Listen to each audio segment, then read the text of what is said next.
Is me Pat Ó Domhnaill, tá má go bíonn seo Bhí Molscéal barí bliantí hain. Bhí mé óras mé hé Róm agus muid sult agus bhí hanna sé léir ar trína bliantín seo. Tógún te seo Dombrain bliantí hain in áirte fiannaí. Mae dynnu bhí sé gurcanné cósceard hartar ar bhain bhagan sin. Agus bhí dúilhaintne agus i gcéascéart bhí te ar cís an seo ag láth bhí molbráid sa láth ag an am sin.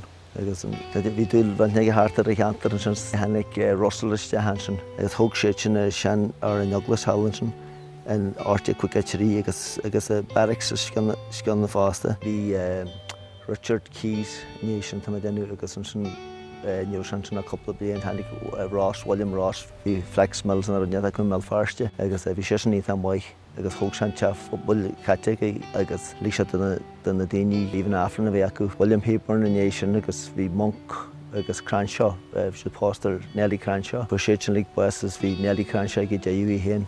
Ní Cranshaw bhí Michael Henny fin dearfar, but níor dúla bí sé má déanamh san étear ar an si a blianain seo. Cheannaí na Cooper sinna, Major Cooper agus Lady Ravan sin.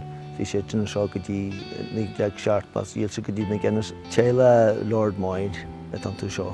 Bhí Lord Davies, Lord Moyne, so tá chuigear an téile, tá bhí téile mór me dú a gin diagon. Tá bhhaite rágad a teatnar sa dúilhaithne go ar hartar i cheantar ealainn seo.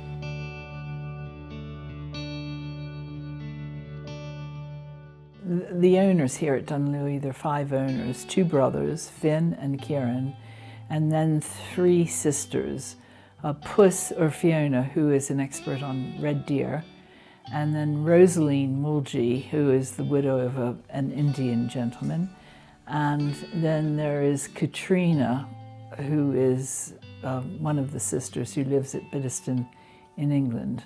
So they bought it, the 5 of them together, as a holiday home for themselves.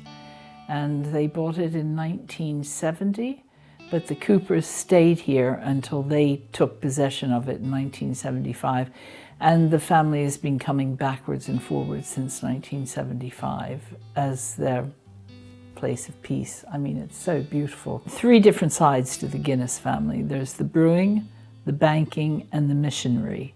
And this is the brewing family that I'm married into. I'm not a Guinness, I'm married to a Guinness.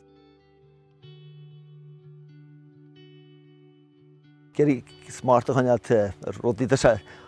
But then I was able to smarta hanya te ruda template rodi ta gallery, but and first fiantan so. Then I'm yelting in shola ma kodula mu fast.